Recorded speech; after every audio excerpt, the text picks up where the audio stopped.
Hello, hello. J'espère que cette fois-ci ça va, sinon on va le faire... Ah, c'est bon.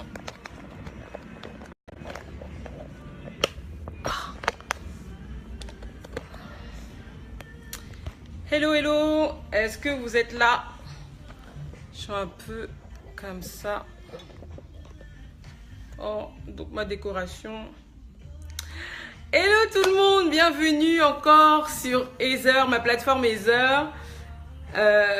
Bah non, en fait je suis Susanna et je vais essayer de me connecter sur ma plateforme Heather. C'est vraiment... Aujourd'hui je ne sais pas ce qui se passe, mais on va le faire par sa grâce. On va quand même le faire par sa grâce. Aujourd'hui c'est moi qui suis en live. Ok, très bien. Hello, hello. Hello tout le monde, pour ceux qui me rejoignent, bienvenue. Donnez-moi des pouces. Bon, j'espère que vous êtes là. Donnez-moi des pouces pour m'encourager. C'est un live par rapport à... Le thème, c'est « Maman, apprenez vos filles à devenir des femmes ». Alors, je ne l'ai pas fait sur ma page professionnelle qui est Heather, mais je la fais plutôt sur ma page personnelle parce que je n'arrive pas en fait à mettre la caméra, bon, verticale, horizontale. Bon, à l'horizontale, à la verticale, pardon. Oh, j'ai oublié. Et donc, voilà, et je vais partager cette vidéo sur ma page Heather.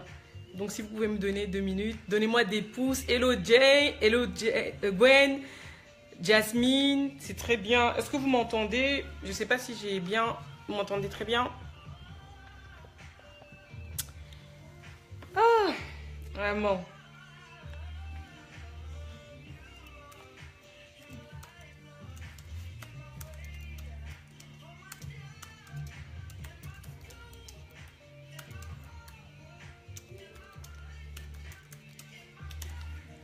Ok, on va commencer. Est-ce que vous allez bien?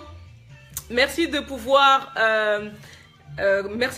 partager cette vidéo afin que plusieurs mamans, futures mamans, bonsoir Mimi, bienvenue encore sur ma plateforme Heather, la plateforme qui valorise la femme. Veuillez partager. Enoch, veuillez partager cette vidéo. On va parler de la maman, on va parler de la femme, on va parler aujourd'hui aux futures mamans, à toutes les mamans. Hey Benjamin, dédicace, yes. Comment vas-tu? J'espère que vous allez tous bien. En tout cas, c'est un plaisir de tous vous voir. J'espère que vous allez bien. Veuillez partager la vidéo. Encore une fois, le thème c'est maman, apprenez à vos filles à devenir des femmes. Nous allons voir dans cette vidéo que la femme est le modèle numéro 1. Elle est le modèle numéro 1 dans la vie d'un enfant. Alors, on ne va pas parler des petits garçons, mais on va parler plutôt de la femme, de la femme, c'est-à-dire la fille qui va devenir une femme. Donc, la maman est un modèle dans la famille, est un modèle pour les enfants. Et vraiment, elle est le leader numéro 1. Et au jour d'aujourd'hui, comment je pourrais dire, au jour d'aujourd'hui, il y a un chaos en fait dans le monde. Pourquoi? Parce que la femme n'est pas à sa place. C'est à travers de la femme qu'il y a eu la chute, c'est-à-dire qu'on a été séparés, on va dire, de notre... Je pense que je pourrais apprendre quand même pour les garçons. Non, oui, tu pourras apprendre pour les garçons, mais bon, en tout cas, en tout cas, tout le monde aura quelque chose à retenir, tout le monde aura quelque chose à prendre chez soi. Donc sortez vos cahiers, ça serait, comment je pourrais dire, quelque chose qui va tous nous bénir de toutes les façons. Hein Gwen? Ok, très bien. Alors là, je vais commencer pour de vrai. Alors je viens de me partager et on va y aller.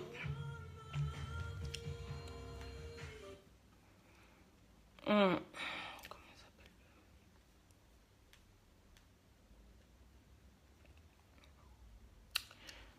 Oh my goodness.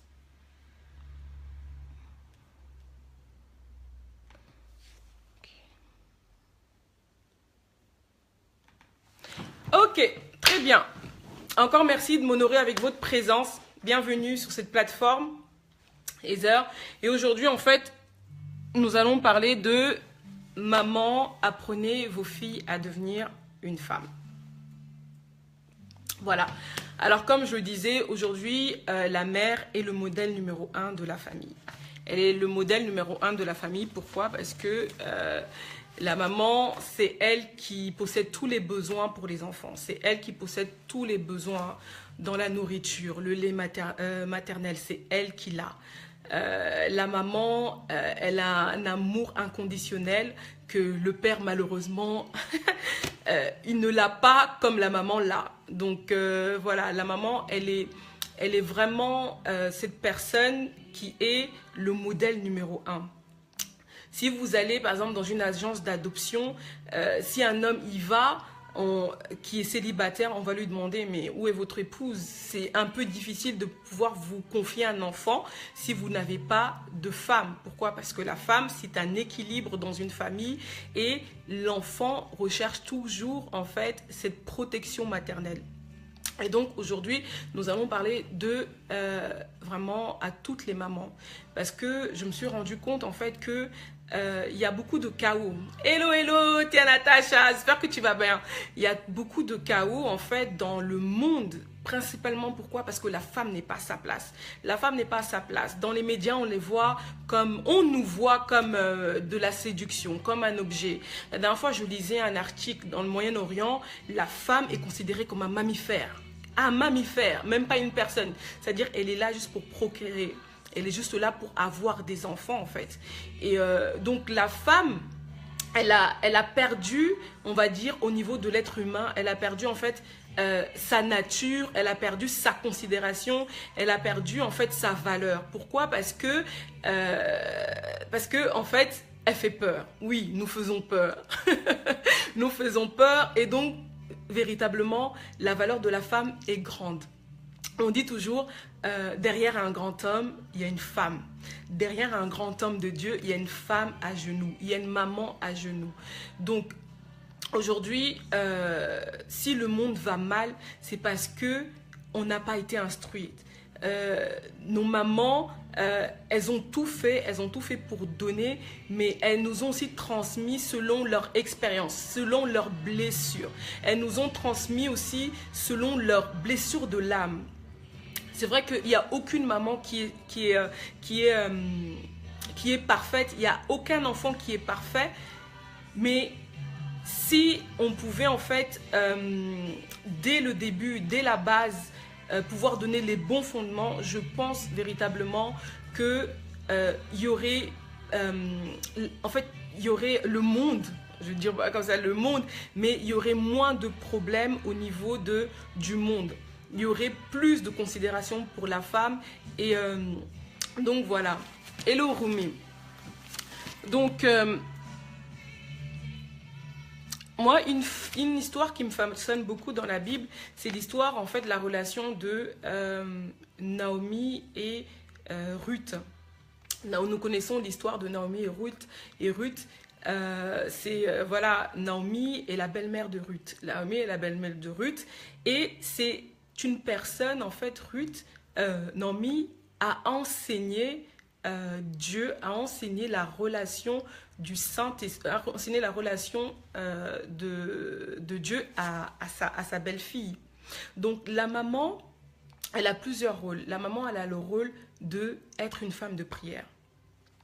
Elle a le rôle d'être une femme de prière. Pourquoi? Parce que il faut savoir que toute grande femme a besoin d'une arme en fait. Toute grande femme a besoin d'une arme. Au jardin d'Éden, il s'est passé quelque chose qu'on nous connaît tous, même pour ceux qui ne sont pas chrétiens, nous avons eu toute cette histoire. C'est que Ève et Adam, ils ont été, on va dire, chassés d'Éden, de la présence de Dieu. Pourquoi? Parce que Ève, à travers de sa désobéissance, a fait qu'elle a mangé le fruit, et ce fruit, elle a donné aussi à son époux.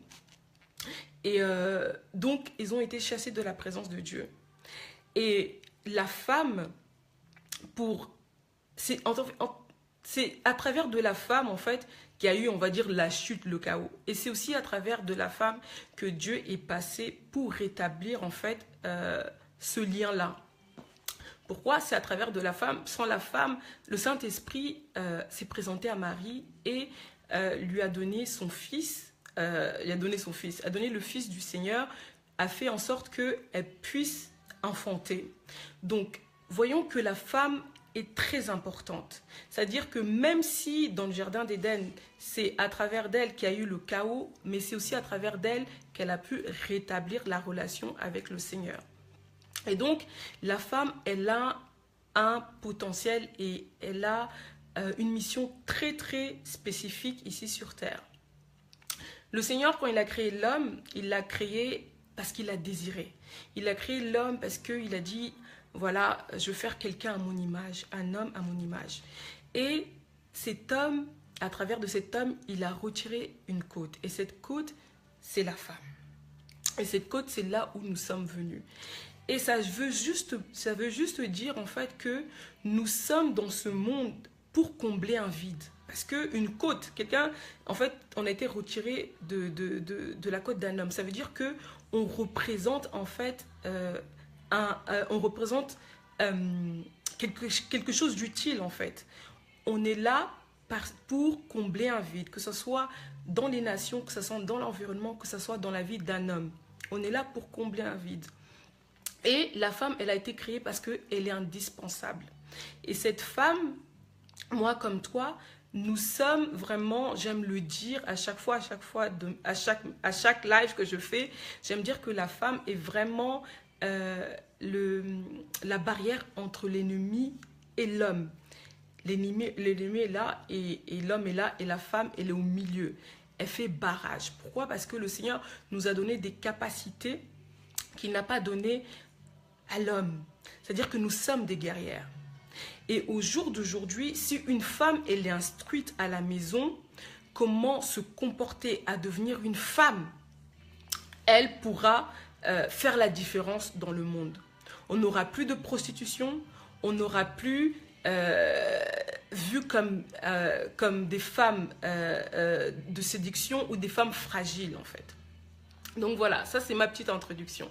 Et donc je disais, en fait, moi j'aime beaucoup la relation entre Naomi et Ruth. Pourquoi? Parce que Naomi a joué le rôle de maman.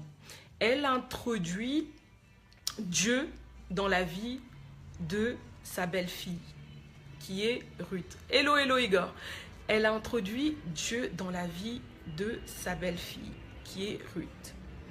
Il est très important à toutes les mamans de pouvoir introduire la première chose qui est très importante dans la vie d'une fille, c'est sa relation avec le Seigneur. La relation avec le Seigneur, être une femme de prière. Et la prière est vraiment une arme. La prière, c'est une arme. C'est, on va dire, c'est l'arme la plus puissante en fait. Toutes mamans qui ont prié pour leurs enfants, pour plus que ces enfants ont grandi, ils se sont déviés, mais plus tard, ils sont devenus quelqu'un. Plus tard, ils ont accepté le Seigneur. Plus tard, ils ont évité un accident. Plus tard, ils sont devenus même des enfants de pasteurs. Pourquoi? Parce qu'elles ont fait une alliance avec le Seigneur. Pourquoi? Parce qu'elles ont passé beaucoup de temps dans la prière, rien que pour leurs enfants. Donc, il est important, en fait, à une maman d'être cette femme de prière pour ses enfants. Pourquoi? Parce que déjà, on sécurise l'enfant dans la prière, des dangers, on sécurise l'enfant des dangers même à l'école, dans l'éducation qu'on a aujourd'hui. Parce que vous savez que il y a beaucoup de lois qui sortent ici, principalement en France. Voilà, des lois qu'ils exposent à nos enfants. Des lois comme, voilà, je peux m'appeler, moi je suis une femme et je peux m'appeler homme. Je peux m'appeler un garçon. Ou je suis un garçon, je peux choisir mon sexe. Donc, rien que la prière d'une mère va faire en sorte que son enfant ne soit pas exposé dans ces choses-là. Oui, la prière d'une mère est vraiment une arme. Sa prière peut faire en sorte que dans l'école de son fils, il n'y ait pas cette loi-là. ou même que son enfant soit protégé par rapport à certaines lois ou par rapport à certaines éducations. Donc, il est important pour pouvoir transmettre cette relation avec le Seigneur. Moi, je me souviens que la première chose vraiment que ma maman a fait avec nous, les enfants, c'était ça, la prière.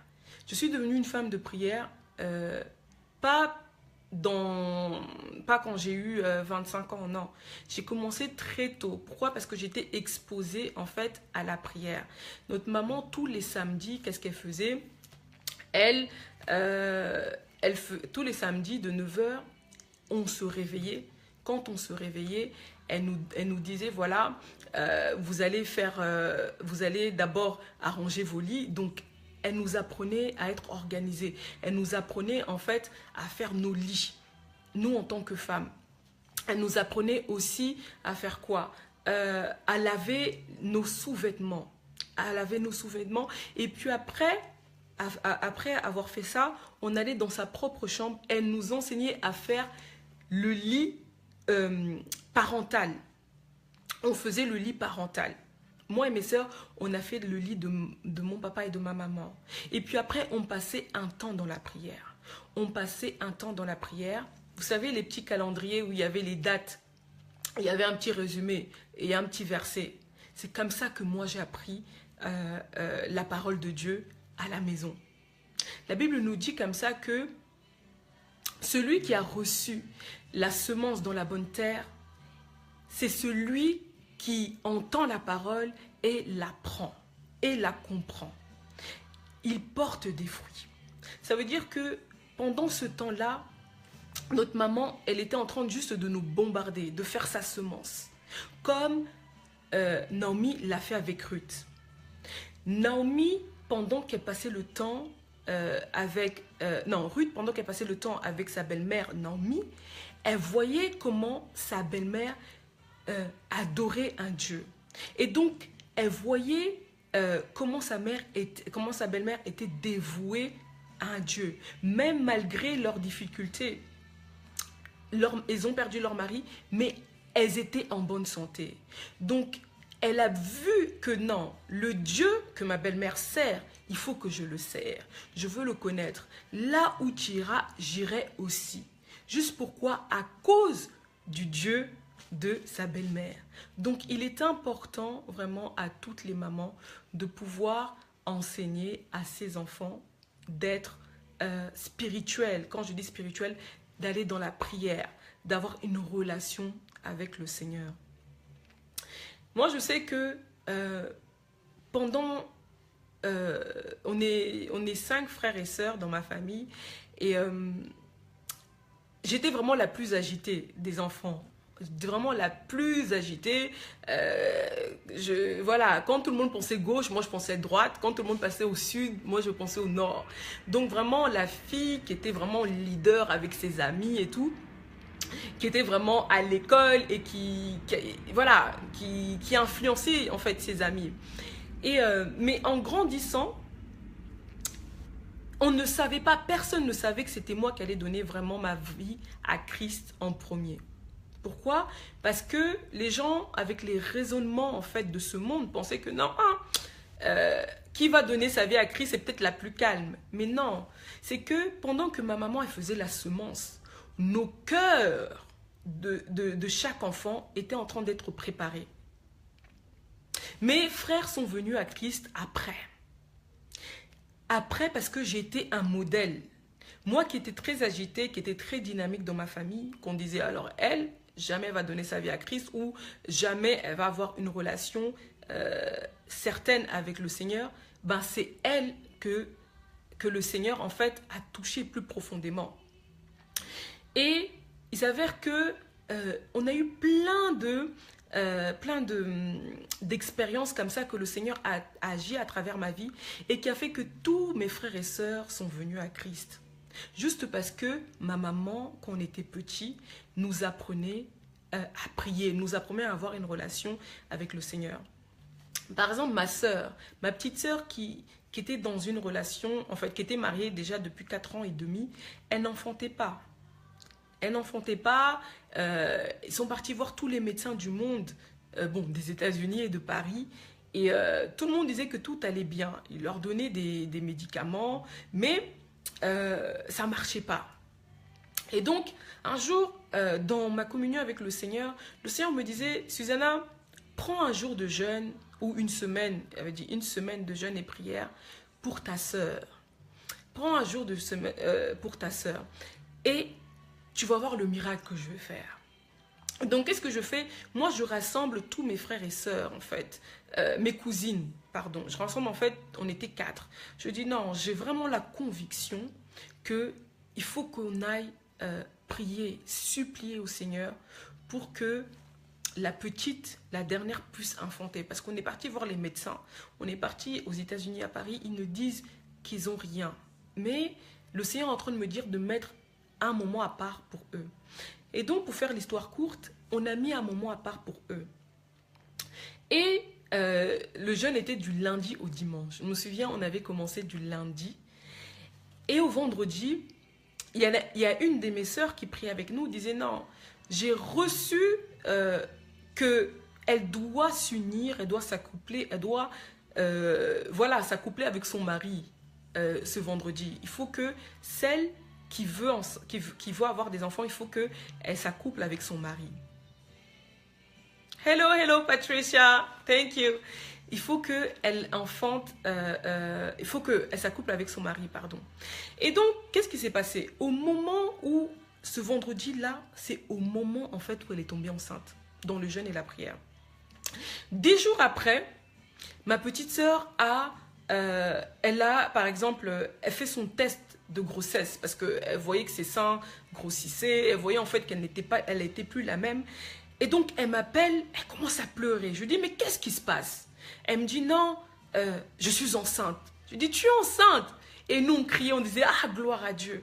Pourquoi? Parce que ma maman m'avait appris à avoir une relation avec le Seigneur. Donc, dans ma jeunesse, j'ai appris à reconnaître la voix avec le Seigneur. Et donc, le fait non seulement d'avoir cette relation avec le Seigneur, ça fait que le Seigneur est passé à travers moi pour pouvoir accomplir son miracle. Regardez comment c'est important. Aujourd'hui, ma sœur, elle a un enfant de 2 mois et elle est heureuse. C'était quelqu'un qui ne pouvait pas enfanter pendant, en fait, 4 ans et demi.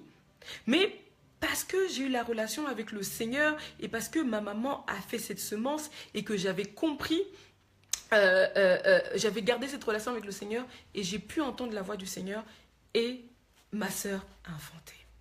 Et ça produit en ma sœur encore plus d'amour et plus de foi dans sa relation avec le Seigneur. C'est pareil avec mon père. Mon père, je me souviens, quand j'ai commencé vraiment à donner ma vie à Christ, voilà, il disait, mais tout le monde croit en Dieu ici. Mais pourquoi je vois en fait que tu as arrêté tes amis, c'est comme si tu n'es plus la même. Et en fait, c'est parce qu'il y avait un renouveau en moi. Et moi, je me souviens que pendant qu'il nous enseignait et tout, il disait, voilà, quand on empoisonne quelqu'un, il faut prendre du lait frais. Du lait frais. Pourquoi? Parce que quand vous empoisonnez quelqu'un, le lait frais, ça retarde le poison. Et moi, je me souviens un jour, il y a 10 ans de ça, 7 ans de ça, un jour, j'étais seule avec mon papa à la maison. Et mon papa, il crie dans sa chambre. Il m'appelle, il dit, Souza, viens vite. Et je vois mon père, il est écroulé par terre, comme ça. Il est écroulé par terre. Et je commence à pleurer, je commence à dire, papa, qu'est-ce qui se passe? Il me dit, ramène-moi du lait froid ou du lait frais. Dans mon esprit, j'avais compris que mon père essayait de me dire quelque chose, mais en me protégeant en même temps. Et j'avais compris que non, là, mon père avait été empoisonné. Oui, il avait été empoisonné. Aujourd'hui, je le dis parce que c'est vraiment un miracle de Dieu. Donc, au lieu d'aller prendre le lait froid, qu'est-ce que j'ai pu faire? Je dis non, Seigneur. Le Saint-Esprit m'a dit, va prendre de l'eau. Prends cette eau, tu pries sur cette eau. Tu commandes le sang de Jésus sur cette eau. Et j'ai commandé le sang de Jésus sur cette eau. Et mon père, il a bu. Et je vous assure, au même moment, mon père, il avait été guéri. Il est parti voir le médecin et en effet, il avait été empoisonné. Par exemple, si ma maman, elle n'avait pas pris ce temps avec nous les filles ou avec ses enfants de nous instruire dans notre relation avec le Seigneur. Peut-être que j'aurais même pas eu de père jusqu'au jour d'aujourd'hui. Ou peut-être que j'aurais peut-être eu une relation avec le Seigneur, mais tardivement. Il y aurait des choses que j'aurais pas compris en fait. Donc voilà pourquoi il est important en tant que maman d'enseigner à ses enfants à avoir une relation avec le Seigneur. C'est quelque chose d'important. Parce que la prière est une arme forte. Et nous les femmes, pour celles qui sont en tout cas appelées à se marier, nous sommes des intercesseuses dans nos familles, dans nos foyers et dans la vie de nos maris. Nous sommes le bouclier de nos époux. Et une femme forte doit être dans la prière. Maman, enseignez vos enfants aussi dans l'étiquette. C'est très important. C'est très important. Dans l'étiquette. Comment parler? Comment savoir parler à des étrangers, à des aînés? Comment adresser la parole? Comment se tenir? Aujourd'hui, franchement, moi, je suis choquée. Je suis choquée, je suis en Europe. Il y a des personnes qui n'ont pas de respect pour les aînés. Ils disent tu. Est-ce que tu vas manger? Est-ce que tu veux à boire? Je dis, ah, mais ça c'est comme si la personne n'a pas été éduquée. Une fille de 20 ans s'adresse à quelqu'un de 50 ans. Comment tu vas dire, comment est-ce que tu veux que je te serve? Est-ce que tu veux que je te donne à manger? Non. L'étiquette est très importante.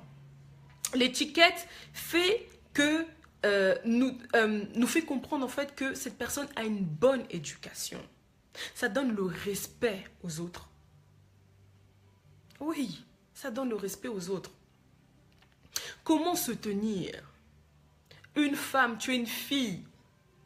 Tu ne peux pas te tenir avec tes jambes ouvertes, même si tu as un pantalon.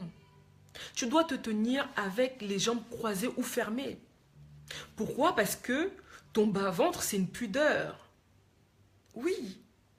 Peut-être que ce sont des choses qu'on ne donne pas de valeur, mais c'est des choses qu'on doit prêter plus de valeur à nos filles à devenir des femmes.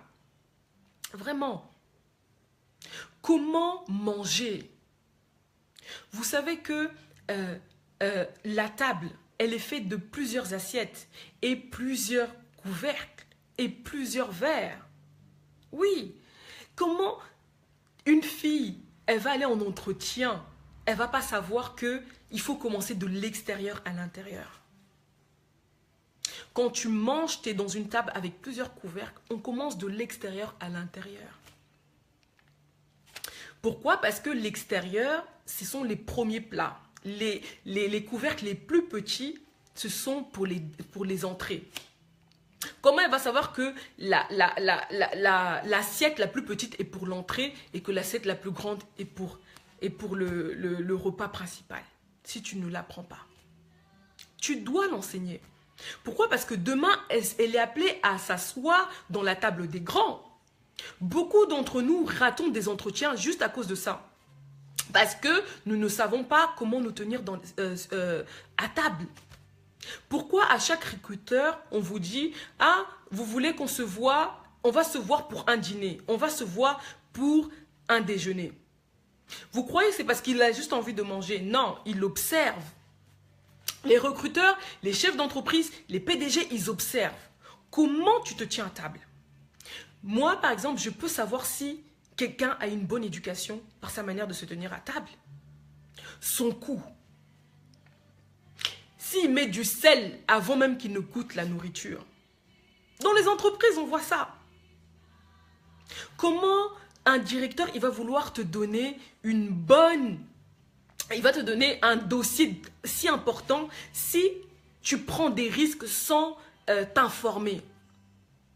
Je connais des personnes qui ont raté leurs entretiens, qui ont raté des grandes promotions juste parce qu'ils ne se sont pas bien tenus à table. Ils mangent, il n'a même pas goûté. Thank you, daddy. Il n'a même pas goûté. Il met déjà du sel. Ah, le PDG le regarde, dit, mais lui, il met du sel, même avant de goûter. Je ne pourrais pas lui donner cette promotion. Pourquoi? Parce qu'il va prendre des risques sans demander autour de lui, sans s'informer, sans consulter le marché. Nous, on pense que c'est juste comme ça. Mais non, ils observent. Comment tu mets ton cou? Tu mets ton cou sur la table. Tu es en train de manger, mais tu mets ton cou. C'est pas possible. Ça fait partie de l'étiquette. Il faut enseigner à vos filles, maman, à se tenir. Il y a plusieurs couvercles. Tu vas manger du poisson avec un couteau de viande. Tu peux pas. Il y a un couteau spécifique pour le poisson. Et on apprend ça où? On apprend ça à la maison. On apprend ça à la maison. Moi, je me souviens, mon papa, depuis toute petite, à table, il nous enseignait, nous les enfants, mangez de l'extérieur. Vos couvercles de l'extérieur sont les premiers couvercles. Le deuxième couvercle, c'est le couvercle pour le plat principal. Si vous mangez du poisson, il y a un couteau différent. Si vous mangez vos viandes, il y a le couteau avec les tranches. Pourquoi? Parce que mon papa savait que nous étions appelés à s'asseoir dans la table des grands. Il y a plusieurs verres. Quel est le verre pour le vin? Quel est le verre pour l'eau? Il faut savoir tout ça. Oui, c'est important, les mamans. Pourquoi? Parce que nos filles, elles sont appelées à s'asseoir dans la table des rois. Esther, la reine d'Esther, elle a été préparée pour ça. La reine Esther a pris 12 mois pour apprendre le langage de la cour, pour apprendre comment à se tenir, pour apprendre comment à parler. Esther, à cette époque-là, la reine Esther avait que 13 ans. Elle n'avait que 13 ans. Mais on lui enseignait toutes ces choses-là. Donc, vous savez que vos enfants sont appelés à s'asseoir dans les tables des grands, à devenir des grandes femmes. Donc, enseignez-les dans les étiquettes, dans l'étiquette. Comment s'habiller est très important. Au jour d'aujourd'hui, beaucoup d'entre nous, les filles, nous habillons vraiment à la mode. Il y a plusieurs modes. Ce n'est pas toutes les modes qu'il faut suivre. Il y a une différence entre être sexy et être élégante. Être sexy et être glamorous. C'est deux choses différentes. Il y a des gens qui aiment s'habiller sexy parce que c'est la mode. Les gens qui disent, ouais, les gens qui s'habillent seximent ou sexy sont des pitons ou ont un esprit de séduction. C'est pas vrai. Moi, je dis vraiment, c'est pas vrai.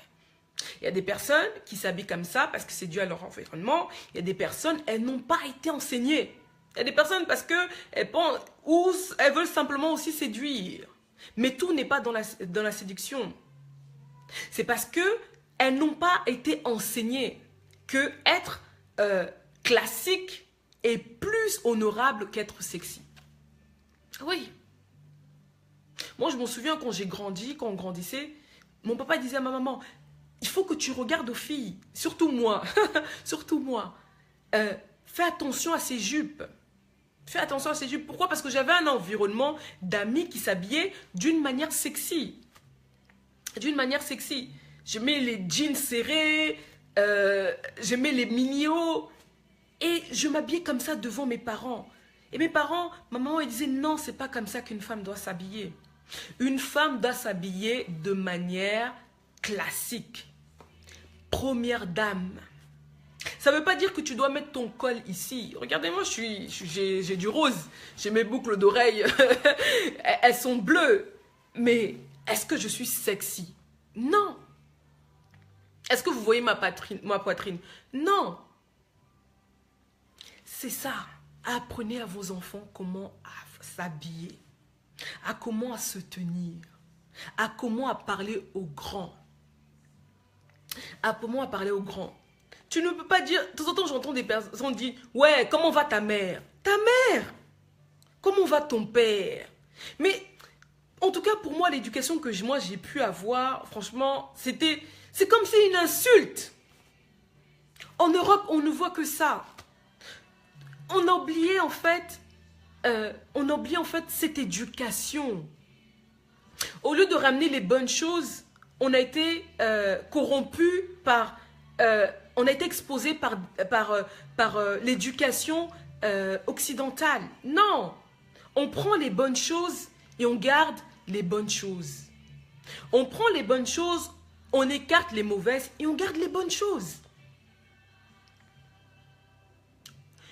Quand tu connais un aîné, tu ne vas pas dire oui, comment va ton père? Comment va ta mère? Non, comment vont vos parents? Comment vont votre papa, votre maman? On adoucit. Vous savez, il y a une différence. Quelqu'un qui vous dit comment va ta mère et comment va ta maman, c'est deux choses différentes. Ta mère, c'est vraiment...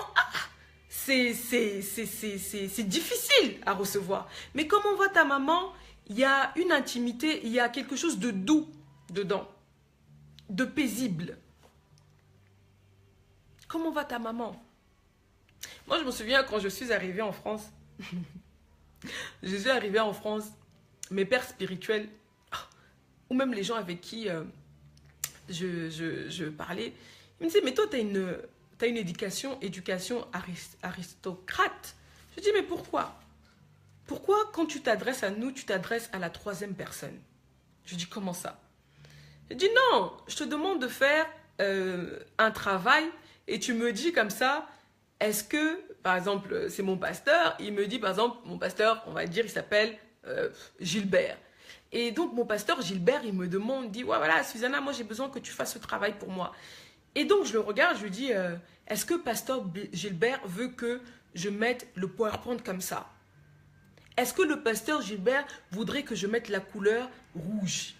Donc, je le traitais comme ça, il me dit, oh, mais qui est pasteur Gilbert? J'ai dit, mais vous êtes pasteur Gilbert? Il me dit, mais pourquoi tu t'adresses à moi à la troisième personne? Je dis, parce que j'ai été éduqué comme ça. Il avait été surpris, il disait, waouh! Au jour d'aujourd'hui, ici en Europe, ça n'existe pas. Ça existe très peu. Si un aîné, tu dois le vouvoyer. Si tu ne veux pas le vouvoyer, parle-lui à la troisième personne. Comment va Géraldine? Je parle à quelqu'un. Géraldine est en face de moi. Est-ce que Géraldine a bien dormi? Peut-être vous allez me dire, ouais, c'est snobbish. Mais en tout cas, il y a de la politesse. C'est pas, ouais, Géraldine, tu as... Mais tu n'as pas d'intimité avec Géraldine. Ou même c'est ton aîné. Apprenons nos filles à devenir des femmes par l'étiquette. Très important. Il est important aussi d'apprendre nos enfants dans l'hygiène. L'hygiène est très importante. Vraiment, les mamans, l'hygiène est très importante. Pourquoi? Parce que l'hygiène la femme, en fait, est un jardin secret. Est un jardin secret. Et elle doit être propre. La reine Esther s'est purifiée pendant 12 mois. 1 an de purification. Elle devait apprendre comment prendre soin d'elle-même. Maman. L'hygiène est importante. Beaucoup de filles, beaucoup de femmes au jour d'aujourd'hui, elles ne sentent pas bon. Pourquoi? Parce qu'elles n'ont pas été enseignées pendant qu'elles étaient enfants. Elles n'ont pas été enseignées. Comment prendre soin de son corps? Comment faire une toilette? Il est important, maman. Il est vraiment important d'enseigner à vos enfants. Une femme doit prendre sa douche matin et soir. Pourquoi? Pourquoi? Parce que la femme, elle dégage des odeurs. Naturellement, elle dégage des odeurs. Surtout celle à ses règles. Au jour d'aujourd'hui, on voit des femmes qui ont leurs règles. Mais ça sent. Tu sens qu'il y a un fluide. Quand tu enlèves leur culotte, c'est dégueulasse. Il y a des pertes. Elles ne savent pas qu'il faut mettre un protège ou une protection. Comment on appelle ça? Une protection. Elles ne savent pas ça. Elles ne savent pas ça. Pourquoi? Parce que personne ne les a enseignés. Il y a des personnes qui ont des odeurs parce qu'elles ont des infections. Donc, maman, Comment veux-tu que ta fille, elle soit célébrée en dehors si tu ne prends pas le temps de l'enseigner? Dans l'hygiène, par exemple. Tu dois prendre le temps. Ma maman, à moi, elle a été très stricte avec nous, les filles. Très stricte.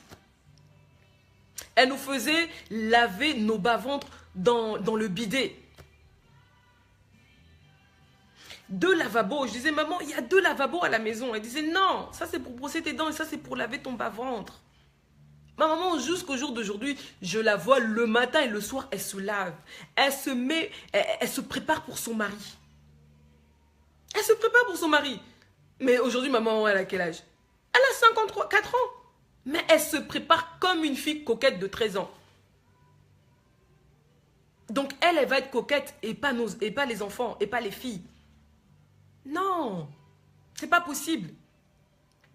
Tu dois savoir comment enseigner les enfants à laver son bas-ventre, à laver l'arrière de son postérieur, à lui montrer qu'il y a des parfums. Ton corps corporel a besoin d'une lotion parfumée.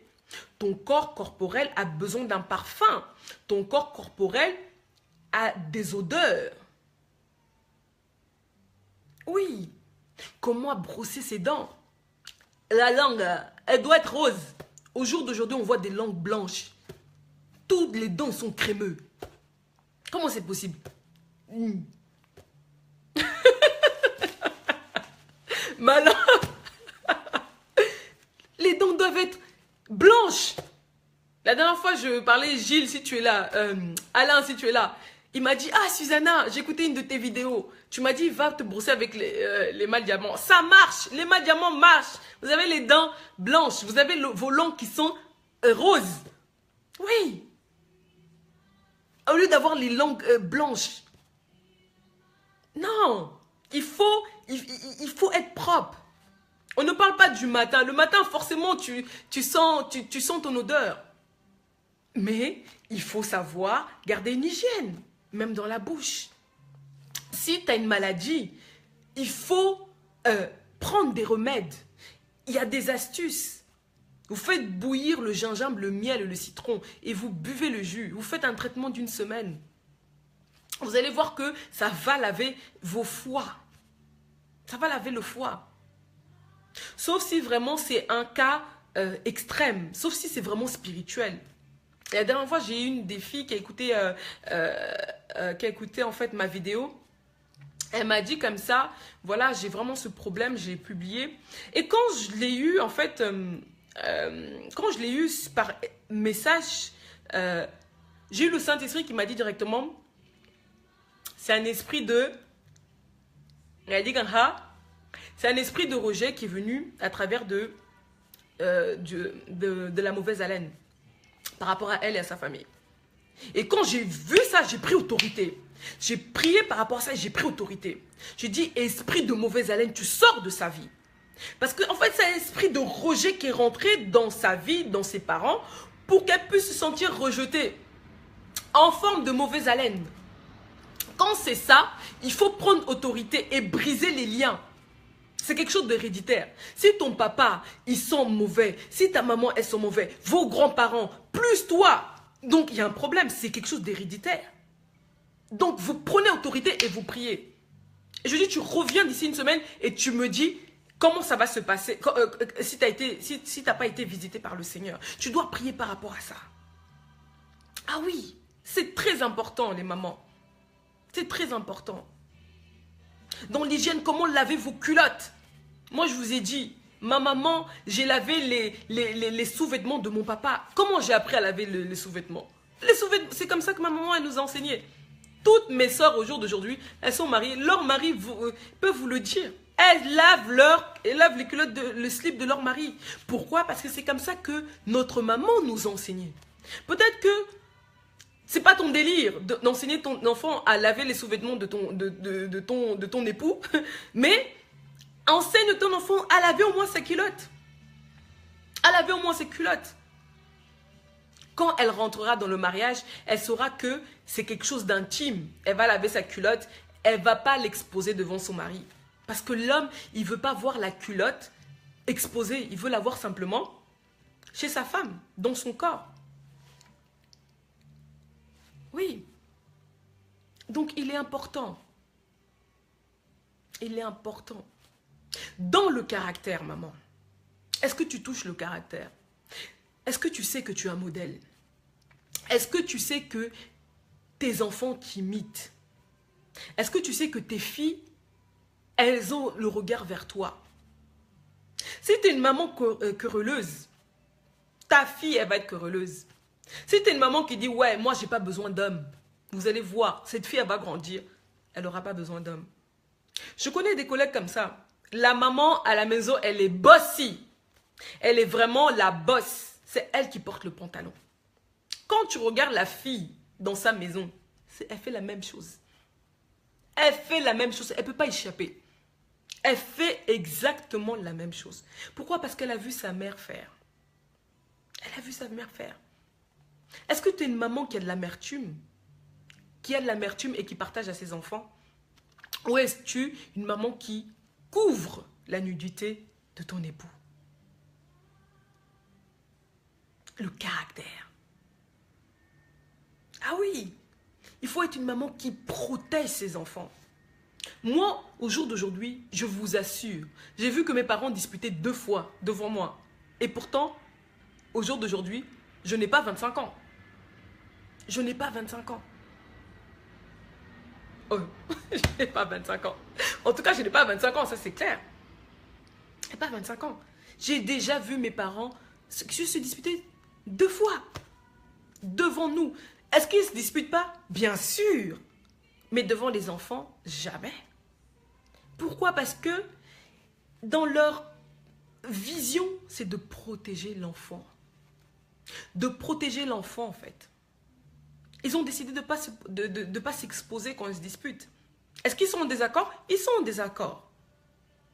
Moi, je me souviens, la dernière fois qu'on a vu nos parents se disputer, oui, le caractère est très important, Valérie. La dernière fois que j'ai vu mes parents se disputer, c'était avec mes frères et sœurs. Ma maman, je sais pas, ma maman était vraiment très énervée contre mon papa. Et donc, qu'est-ce qu'elle a fait? Elle s'est disputée avec lui. Et mon papa, il s'est emporté en fait. Il a crié dessus. Et c'était vraiment les pleurs et tout. Et donc, nous, les enfants, je me souviens, j'avais pas 15 ans. On a fait asseoir nos parents. On a fait asseoir nos parents. On a dit non, papa et maman, vous pouvez pas vous disputer. On n'a jamais vu ça. Pour nous, c'était un choc. Et pour mon papa et ma maman, ils étaient là. Oh mon Dieu, qu'est-ce qu'on a fait? Qu'est-ce qu'on a fait? On n'aurait pas dû montrer ça aux enfants. Eux-mêmes, en fait, ils ont été gênés. Ils ont dit non, ne vous inquiétez pas. Voilà, ça arrive. Vous aussi, vous allez connaître ça dans votre couple. Mais maman et papa vont très bien. Pourquoi? Parce qu'ils ont décidé qu'ils ne pouvaient pas montrer la nudité à leurs enfants. Tu as des familles, le père trompe la maman. Mais l'enfant est contre le père. Comment un enfant va être contre le père? Ouais, il trompe ma maman. Qu'est-ce que tu véhicules à ton enfant? Ne sais pas-tu que la relation de mari et de père est différente? Lui, c'est ton époux. Mais pour l'enfant, c'est son père. Vous n'avez pas les mêmes relations. Il peut te faire du mal en tant qu'époux, mais pour son enfant, il le protège. Ça ne veut pas dire que s'il est mauvais homme marié avec toi, que c'est un mauvais père. Il faut vraiment faire la différence. Qu'est-ce que tu dis à tes enfants? Est-ce que tu l'exposes? Est-ce que tu exposes ton mari comme ça? Tu dis oui, voilà, votre père, voilà, il a encore fait X enfants. Il y a des familles qui couvrent. Même quand il va faire un enfant dehors, il prend l'enfant. Viens vivre avec nous. Elle couvre.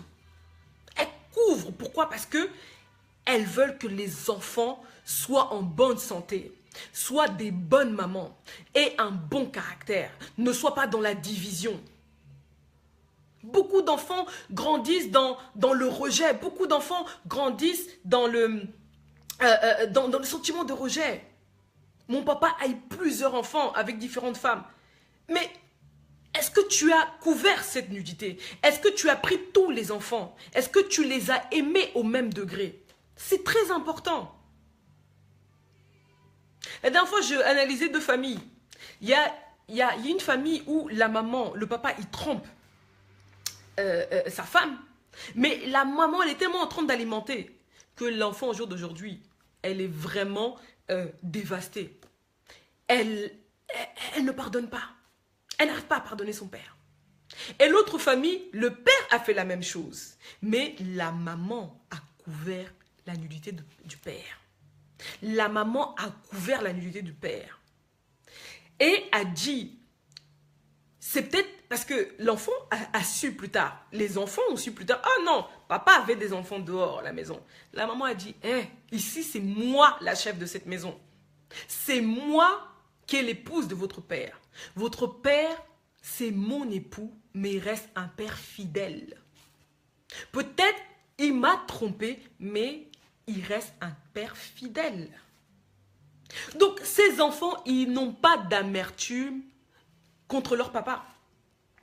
Ils voient leur papa comme un héros. Pourquoi? Parce que la maman a été le canal, en fait, qui a pu cacher la nudité du père. Chère maman, qu'est-ce que tu exposes à tes enfants? Est-ce que tu te disputes devant tes enfants avec ton époux? C'est très important. C'est important de cacher votre nudité. C'est important. Dans le caractère. Beaucoup de femmes aujourd'hui sont dans la prostitution.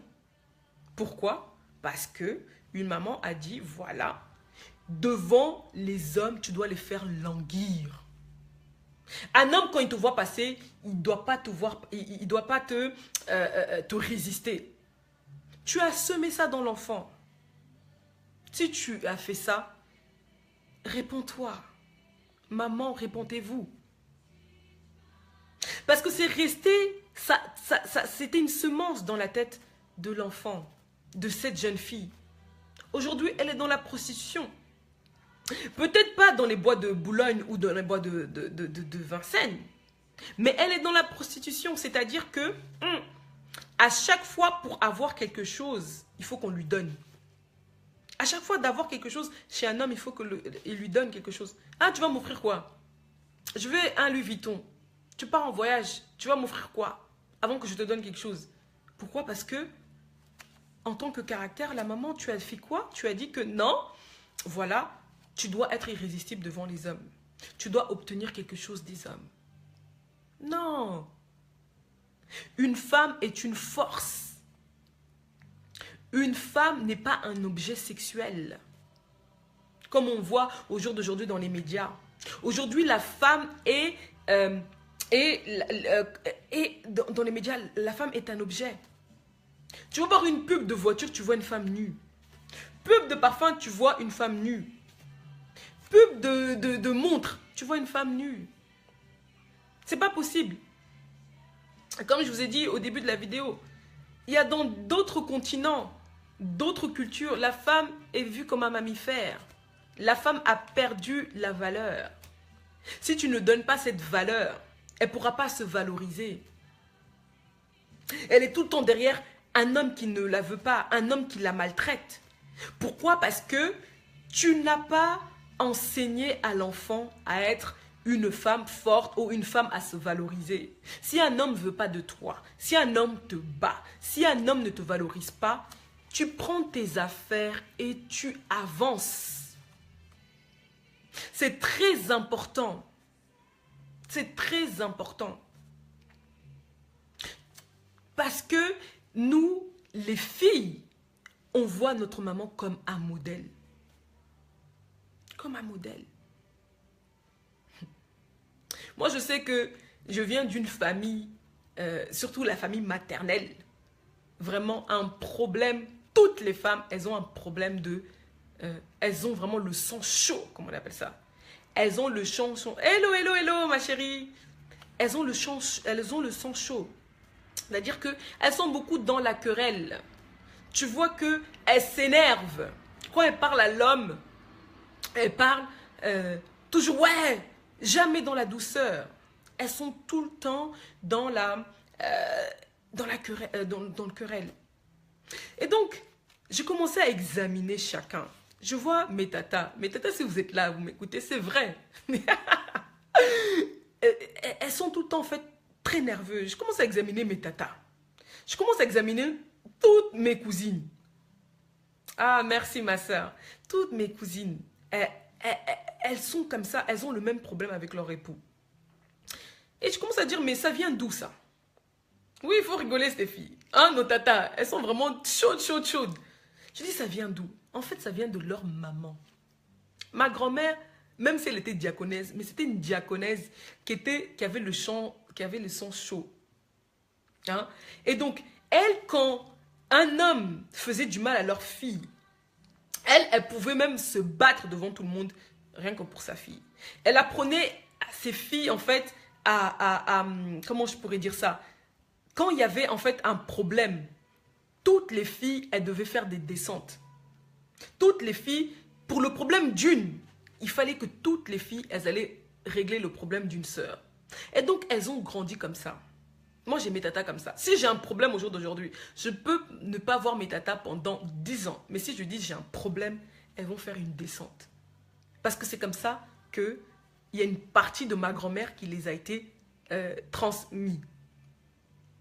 Oh non, je ne comprends pas le Kikongo, papa. Elles ont été transmises, en fait. Et donc, je me suis rendu compte, en fait, que les femmes dans ma famille, en fait, elles étaient très querelleuses, elles s'énervaient pour un rien. Et moi, quand je suis rentrée dans une relation, je me suis rendu compte, en fait, que, hey, je réagissais aussi comme mes tatas. Je réagissais aussi comme les gens de ma famille maternelle, le sang chaud. On dit, voilà, on a le système nerveux très élevé. Donc, quand je suis rentrée dans une relation, je voyais en fait qu'on me disait, ouais, mais voilà, mais tu t'énerves pour rien, voilà, tu parles pas avec douceur, et tout ça. Je dis, mais ça vient d'où ça, vraiment? Et quand j'ai commencé à parler avec mes sœurs, elles ont eu toutes le même problème au début. Elles m'ont dit, non, ça, c'est quelque chose qu'on a remarqué chez maman. Maman, elle a un système nerveux très altéré. Et je commençais à voir, mes tantes, elles ont le même système. J'ai dit, non, il faut qu'on soit délivré de ça. Ma sœur, elle a fait son travail, elle est délivrée de ça. Mes deux sœurs, même chose, elles ont été délivrées de ça. Quand elles parlent à leurs époux, comme du miel, je dis, aussi c'est comme ça, tu parles comme du miel. Oui. Pourquoi? Parce que ça a été une mauvaise semence que ma mère, elle a reçue de sa mère. Mes tatas ont reçu de leur mère. Que ma grand-mère a reçu de leur maman. Et donc, elles ont dû faire un travail pour ça. Mais au début, il y a 5 ans en arrière, non. Elles étaient vraiment, voilà, elles étaient tout le temps dans la querelle. Pour parler, elles n'étaient jamais dans la douceur. Donc, il est important de transmettre le bon caractère. Comment tu t'adresses à ton époux? Comment tu t'adresses à ton mari? Comment tu t'adresses à ton mari? On parlait, par exemple, Gwen me disait, ouais, mais est-ce que je vais apprendre quelque chose par rapport à mes garçons? J'ai que des garçons. Comment je pourrais être un modèle pour que, voilà, comment je pourrais être un modèle pour mes garçons? Ne t'en fais pas, Gwen. Pour les personnes qui ont que des garçons, j'ai une sœur qui a que des garçons. La maman, elle est vraiment un modèle pour ses enfants. Tout ce que ma sœur fait, mes petits-neveux le voient. Et je vous assure, mon neveu qui a 5 ans, il n'accepte pas de manger si la table n'est pas faite. Pourquoi? Parce que sa maman l'enseignait que à table, on mange en famille. On mange quand la table est faite. Les assiettes doivent bien être mises. Il doit avoir son, comment on appelle ça, son essuie-tout ici, là. Il doit bien manger. Et pourtant, il a 5 ans. On dit, oui, Liam, viens manger ici. Il a dit, non. Il dit, non, la table, elle n'est pas bien faite. Pourquoi? Parce qu'il voit il voit sa maman faire. Il voit sa maman faire avec son époux. Si vous n'avez pas encore de fille, les enfants, ils regardent. Un homme, ton fils, il va voir ce que tu fais à ton époux. Et il va chercher une femme qui ressemble à sa maman. Et donc, il va ramener une belle fille qui va être ta fille, comme toi.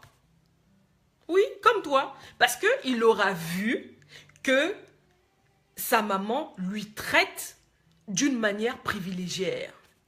Donc, qu'est-ce qu'il va faire? Il va chercher une maman comme sa maman. Oui, c'est important. Comment tu éduques ton enfant? Nous, on avait des heures pour rentrer à la maison. Tous les soirs à 19 h, on devait être à la maison pour manger avec mon père et ma maman, en famille. Au jour d'aujourd'hui, les enfants ne se retrouvent pas dans la maison. Quand ils rentrent dans la maison, c'est juste pour dormir. À quel moment tu enseignes ta fille à devenir une femme? Si vous ne mangez pas ensemble, parce que vous savez que la nourriture est un bien convivial. La nourriture rassemble les familles. La nourriture rassemble, unit les personnes. Combien de fois on a déjà été fâché avec nos parents, mais à l'heure de manger, même si on est fâché, on était à table. Tu manges même avec ton front fermé là. Tu vas manger. Tu vas manger. Tu vas manger. Et donc ça unit la famille. Quand ta fille va grandir, elle saura que même si elle se dispute avec son mari, même si elle n'est pas en accord avec son mari, elle va devoir lui mettre la table. Elle va devoir faire participer ses enfants à table. Au jour d'aujourd'hui, on voit des femmes, des jeunes filles qui sont fâchées avec leur époux, qui ne leur mettent même pas la table. Pourquoi? Parce que quand elles étaient fâchées à la maison, leurs mamans ont fait de même. Ou leur maman ne leur a pas appris que la nourriture est quelque chose d'important. Oui. Il y a des personnes qui ne trompent même pas leur femme à cause de la nourriture. Qui trompent mais qui ne restent même pas là-bas, qui reviennent à cause de la nourriture. À cause de la nourriture.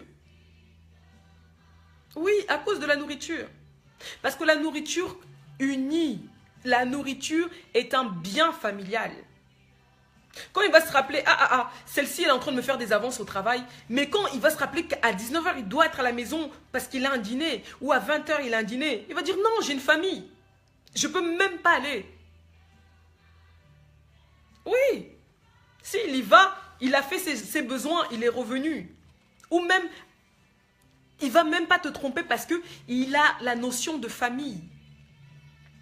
Donc maman, il est très important par rapport à la beauté de vos enfants. Même par rapport à la beauté de vos enfants. Vous êtes coquette, mais vos enfants ne sont pas coquettes. Tu es coquette, mais ta fille a plein de crottes de nez. Ta fille a plein de... je sais pas quoi là. Mais toi, tu es coquette. De temps en temps, je vois des mamans comme ça. Elles sont belles. Mais tu vois leurs enfants, mais tu dis, mais est-ce que ça c'est la maman? La fille, elle ne ressemble pas à sa maman. Donc tu es égoïste. Donc toi, tu es bien, mais ton enfant n'est pas comme toi. Ton enfant, ta fille est ton mini-me, ton mini-you. Est ton mini. Et donc, tu dois savoir donner aussi cette importance à ta fille. Ma maman, aujourd'hui, elle a 54 ans. Quand on regarde ma maman et ses enfants, on dit non, il n'y a pas de différence. Quand je sors avec mon papa dans la rue, on marche. Mon papa, jusqu'aujourd'hui, on marche main dans la main. Les gens disent, oh monsieur, vous avez une femme jeune. Non, c'est ma fille. Oh, waouh.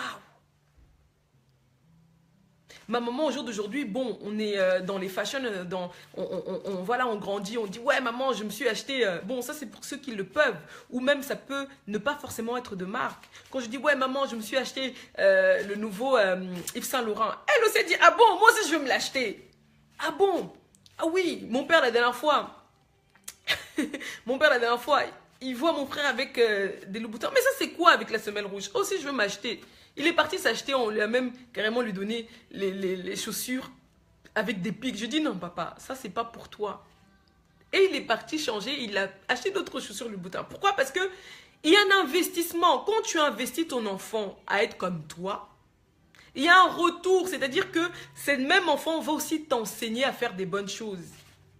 Va aussi t'enseigner à faire des bonnes choses. Aujourd'hui, mes parents, ma maman, elle est coquette. Nous sommes coquettes. Il y a des personnes qui disent, non, Susanna, toi, tu es coquette juste parce que tu as envie de te faire voir. Non, désolé. Nos mamans, en tout cas, elles ont été très strictes avec tout. Mon père est un père très visuel. Il n'aime pas tout ce qui est moche. À ce qui paraît, les hommes n'aiment pas tout ce qui est moche. Je ne pense pas que c'est mon seul père, mon père simplement. Je pense que beaucoup d'hommes n'aiment pas voir les choses moches. Les hommes sont très visuels. Et quand les parents voient leurs filles, elles sont bien, ils regardent et disent, ah, quel père n'est pas fier de voir sa fille belle? La Bible nous dit, un enfant sage et la joie de son père, il réjouit son père. Mais l'homme qui est insensé est un mépris pour sa mère. Il est un mépris pour sa mère. Pourquoi il est un mépris pour sa mère?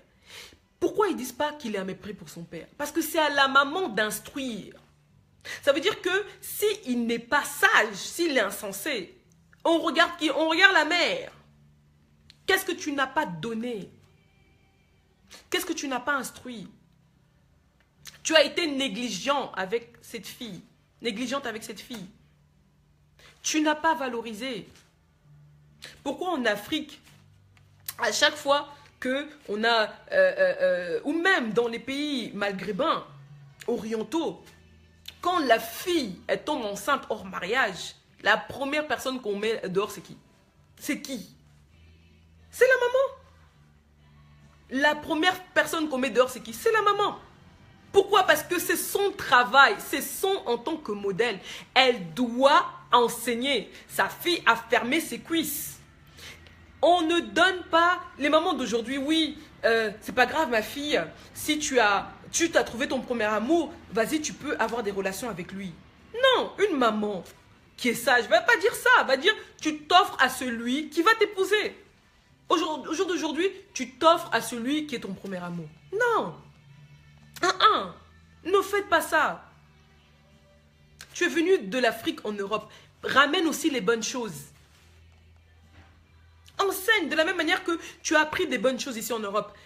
Il faut que les personnes autour de toi apprennent les bonnes choses. Apprennent les bonnes choses. Tu as des personnes qui disent non, pour t'épouser, va dans cette famille-là, va dans cette famille-là. Toi-même, tu dis mais pourquoi cette famille-là? Parce qu'ils connaissent l'éducation. Ils connaissent l'éducation. Et toi, femme, tu as été retirée de la côte d'un homme. Ça veut dire que tu es venue pour combler un vide dans ton environnement. Ton image qui a été blessée, qui a été déformée par des blessures, par des mauvaises expériences. Tu dois la rétablir. Tu dois revenir à ton image initiale. Et cette image initiale, qui peut te la donner? La seule personne, c'est ton Seigneur, ton Créateur. Si tu as été une femme qui n'a pas été aussi instruite, forcément, tu ne peux donner ce que tu as reçu. Donc, demande vraiment au Seigneur qui puisse en fait te remplir ou qui puisse te restaurer afin d'être un modèle pour tes filles, pour qu'elles deviennent des femmes. Parce qu'une fille bien préparée, elle pourra prendre soin de son foyer. Beaucoup de divorces au jour d'aujourd'hui, c'est juste par manque de sagesse. De nous, les femmes, un manque de sagesse. Au jour d'aujourd'hui, j'ai plein d'amis, elles sont mariées. Au jour d'aujourd'hui, elles sont divorcées. Elles sont séparées, comme si c'était une mode. Ah non, non, non, non, non, non, non, non. Moi, je suis séparée. Mais avec fierté. Donc, tu t'es mariée pour te séparer. Oh non, on ne se divorce pas, mais on s'est séparés. Séparés. Ou même d'autres, elles sont divorcées. Pourquoi? Quand tu regardes l'orgueil, elles ne veulent même pas plus être soumises. Elles ne sont plus dans la sagesse. Je ne dis pas que un homme, il doit faire n'importe quoi avec. la femme, non. Je ne dis pas ça. Mais il y a des choses qu'on peut éviter avec la sagesse. La Bible me dit que une parole calme apaise. Mais une parole dite avec dureté anime la colère. Combien d'entre nous, au jour d'aujourd'hui, on parle avec un homme comme ça, comme tu. Non. Apprenons à nos filles à devenir des femmes, des vraies femmes. Je ne sais pas, des femmes nobles, des baronnes, ou peu importe. Mais à être des femmes. À pouvoir, on puisse savoir comment se tenir devant les grands. Devant les grands. Devant nos directeurs. Beaucoup de femmes au jour d'aujourd'hui, parce qu'elles n'ont pas été enseignées dans leur maison, qu'elles ne doivent pas offrir leur corps, qu'elles sont même mariées. Quand leur directeur dit voilà et tout, voilà pour avoir ce poste, il faut que tu couches avec moi. Elle va le faire. Ma mère, elle m'a toujours appris que la vie est dure, il faut que je fasse tout pour arriver. Mais tu n'as pas donné les bons enseignements, tu n'as pas donné avec les bonnes valeurs. Tu as dit peu importe, tu mets les pots de banane. Peu importe, tu fais pour réussir. Mais tu n'as pas donné avec les bonnes valeurs. Au jour d'aujourd'hui, on voit beaucoup de femmes, elles sont arrivées, mais elles ont fait quoi pour arriver là-bas? Elles écrasent d'autres femmes juste pour arriver au sommet. Elles manipulent. Pourquoi? Parce que toi aussi, tu as été manipulé. Toi, donc tu as transmis ça. Toujours vouloir contrôler. Donc, ta fille, elle manifeste elle veut être dominante tout le temps. Non, c'est très important. C'est très important, chère maman. C'est très important d'apprendre à nos filles. C'est très important d'apprendre à nos filles à devenir des femmes. Des femmes. Les foyers ne seront plus divisés. En tout cas, moins divisés. Dans le travail, la femme qui a appris à se tenir, elle saura comment se valoriser. Oui, parce que nous avons des femmes qui sont au travail, mais elles ne sont pas valorisées. Elles ne sont pas valorisées. Leur manière de s'habiller. Elles peuvent avoir des maris, elles ne sont pas valorisées. Elles sont célibataires.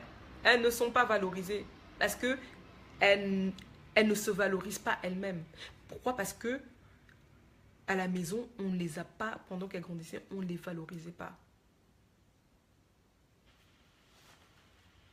Donc voilà. Aujourd'hui, vraiment, je voulais prendre un temps pour les mamans. Parce qu'on se dit, voilà, elle n'est pas prête à se marier. Elle, c'est pas une femme exemplaire. Elle est dans la séduction. Oh, regarde, elle est dans la prostitution. Ah, son foyer est détruit.